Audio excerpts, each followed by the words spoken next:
Welcome to the deep dive. Today we're tackling something pretty universal for businesses, finding great talent. It's tough out there. It really is super competitive. And it's not just finding them, right? It's the cost. High turnover, recruitment, it all adds up sometimes in ways you don't even see at first. Those hidden costs can be killers. Exactly. So our mission today is to explore a different approach. Some companies are using offshore staffing. We're looking at insights from a company called Radar Hire and also a specific solution kit they have for legal staffing in Florida. Right. And the big question we want to unpack is, how does this model actually deliver? You know, they talk about big cost savings, efficiency, but does it compromise quality, especially in fields with lots of rules like law? What are the real benefits? That's the core of it. Let's start by setting the scene. Finding top people in areas like AI, digital marketing, even admin roles. Yeah, it feels more competitive, more expensive than ever. Oh, absolutely. And the numbers really paint a picture. Take the legal sector in Florida, for example. Our sources say, get this, 73% of law firms there are facing critical staffing shortages. 73%. Yeah. And it's not just an annoyance. It translates to, on average, about $240,000 in lost revenue per year for these firms. That's huge. It is. And look at a legal assistant. Average salary in Florida around $61,000 a year, but the turnover 68% within 18 months. That constant churn must be draining, totally. And then pile on those hidden costs we mentioned. Recruitment can be 15-25 grand per hire easily, plus training time 3 to 6 months before they're fully up to speed. Then benefits, payroll taxes, another 30-35% on top of salary, office space, equipment, lost productivity when someone leaves. So the real cost is way, way higher than just the salary number. Exactly. It really makes you ask, what is the true cost of hiring the traditional way? It's often much more than people realize. Okay, so those hidden costs really highlight the problem. This is where Radar Hire comes in, right? Their pitch is connecting businesses with high-performance offshore talent to save. Well, they say up to 80% on hiring costs without sacrificing quality. Up to 80%, that's a big number. It is. It makes you wonder, okay, how do they make finding elite talent offshore easy and save that much money? Where do the savings actually come from? Well, what's interesting is their focus. They really zero in on 3 main categories: artificial intelligence, digital marketing, and virtual assistants. So, specific high-demand areas, right? And they stress that everyone is vetted through their own proprietary hiring process. So they build up real expertise in those niches. Okay, so let's dig into that talent pool. What kinds of specific roles are we talking about within AI, for instance? Yeah, it's pretty specialized stuff for AI. It's not just basic roles. They list machine learning engineers, AI research scientists, data scientists focused on AI and predictive analytics, NLP engineers. That's natural language processing, computer vision engineers, AI solutions architects, even AI product managers. Plus AI automation engineers dealing with RPA and AI integration, and AI data engineers. Wow, that's a serious lineup of technical skills. What about digital marketing? Similar depth there. Website developers, SEO specialists, PPC and paid ads managers, graphic designers, social media managers, the usual suspects, but probably highly skilled. Exactly. Also content marketing strategists, email marketing specialists, digital marketing analysts, affiliate managers, specialists in AI-powered marketing automation, e-commerce marketing, and video editors too. Got it. And virtual assistants. They specifically mention executive assistant and administrative assistant roles. But the key takeaway here is the breadth and, frankly, the sophistication of these roles, especially in cutting-edge fields. And the sources mentioned they do other things too, broader staffing. Yeah. They also offer things like IT outsourcing, mobile app development, medical nursing, design, engineering, data entry, multimedia. Shows the scale they're operating at, right?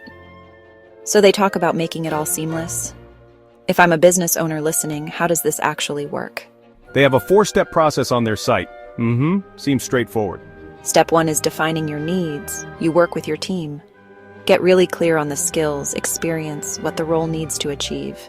Makes sense. You need that clarity up front. Then step 2, they present you with a short list.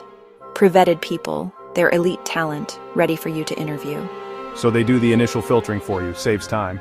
Step 3 is the onboarding. Once you pick someone, they handle the contracts, set up, making sure it's a smooth start. That's often a pain point, the admin side of hiring. Totally. And then step 4, get to work. The idea is you can scale up, boost efficiency, drive growth, and hopefully see those cost savings they mentioned. Their tagline is something like hiring top remote talent shouldn't be complicated, right? Trying to simplify it. And beyond just making the hiring process easier, there are some core advantages they highlight for this virtual staffing model. Well, first, talent on demand. Getting access to skilled people exactly when you need them with flexibility.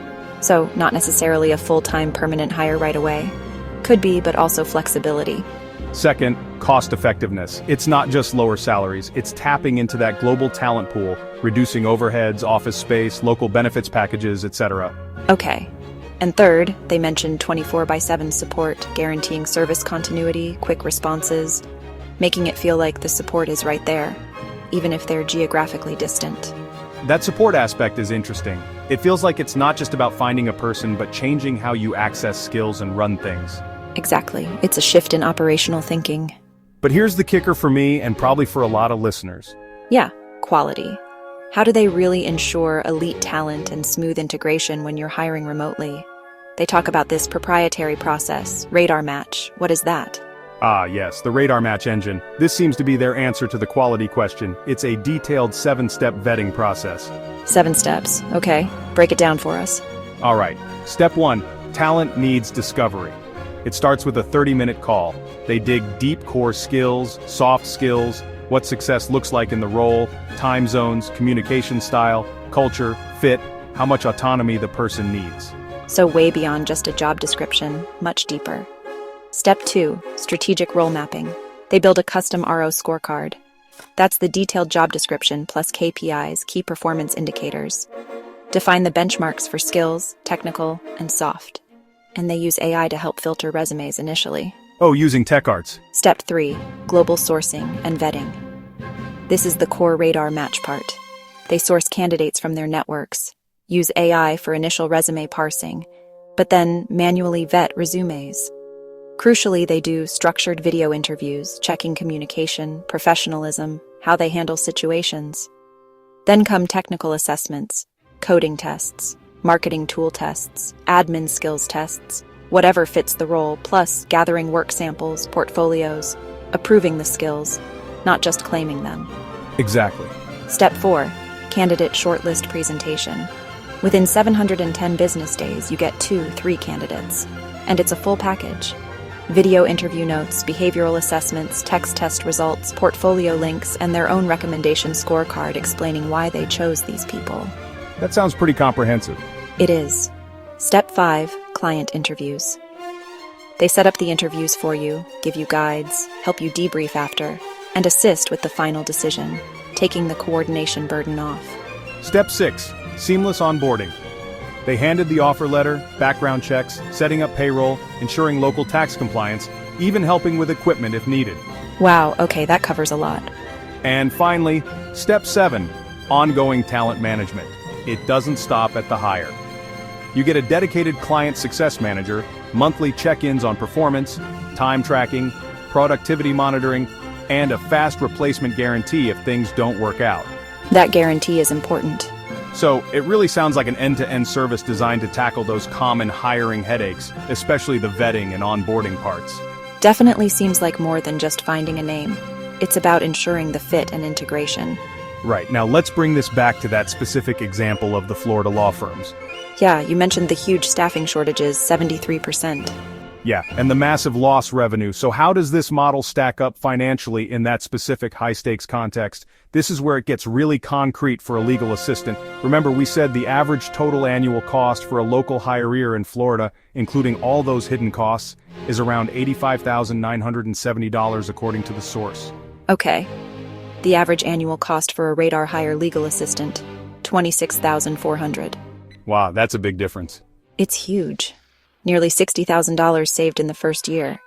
That's a 60 to 66% cost reduction.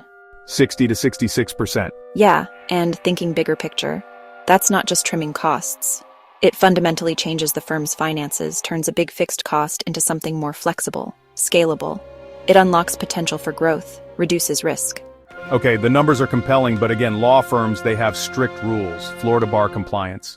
Yeah, how is quality maintained? How do they handle the regulatory side? Absolutely. Critical point, and the source material indicates Radar Hire addresses this directly. They have a Florida bar compliance framework. What does that involve? It includes things like an ethical requirements checklist, making sure the setup complies with rules on supervising non-lawyer staff, client confidentiality, preventing unauthorized practice of law, ensuring competent representation, all the key stuff. They also provide required documentation templates, confidentiality agreements, supervision protocols, guidelines for client communication, data security rules, defining the scope of work clearly. So practical tools to ensure compliance. Exactly, and they mandate specific technology requirements. Secure communication platforms, encrypted file sharing, VPNs, time tracking software, proper document management systems. It's all designed to maintain both compliance and the quality of work. And are there actual results? Do we have examples of firms using this? Yes, the source kit gives some compelling case studies from Florida. A Tampa personal injury firm, for instance, saved $148,000 a year. That's 66% reduction. They reinvested it in marketing, grew revenue 28%. Wow, reinvesting the savings. Exactly. A Miami estate planning firm saved $101,000 or 62%. They used it to expand their services, increase client capacity by 35%. That's significant growth.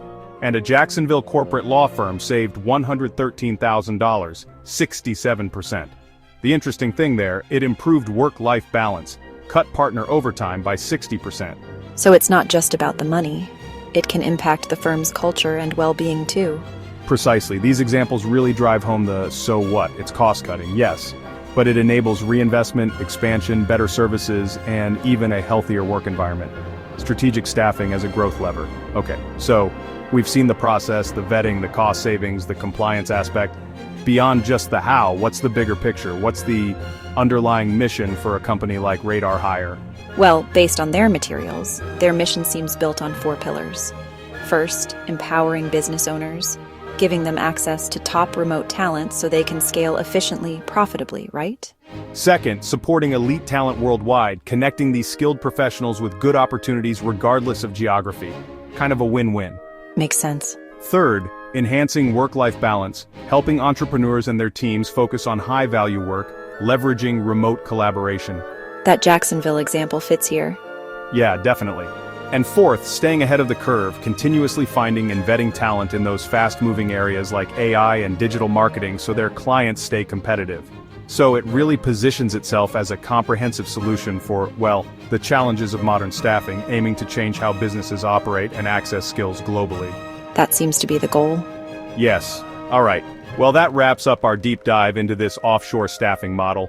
We've explored how this kind of approach aims to tackle staffing shortages, offer pretty significant cost savings, potentially up to 80%, and provide access to a vetted, specialized workforce even in complex fields like law. It really is about trying to scale smarter, build a strong team without, quite so many of the traditional hiring headaches. And this whole discussion, I think, shows how rethinking talent acquisition, looking beyond traditional borders, can really unlock financial and operational benefits. It shifts staffing from just being a cost center or a bottleneck into potentially being a driver for growth, strategic advantage. Exactly. Which leaves a question for you, the listener. In this globalized digital world we're in, how might looking beyond your immediate geography for talent open up totally new possibilities for your business? What untapped pools of skill might be out there waiting? That's a great thought to end on. And interestingly, the source mentions Radar Hire even has a quick hiring needs quiz on their site. If you're unsure where to start, just go to radarhire.online.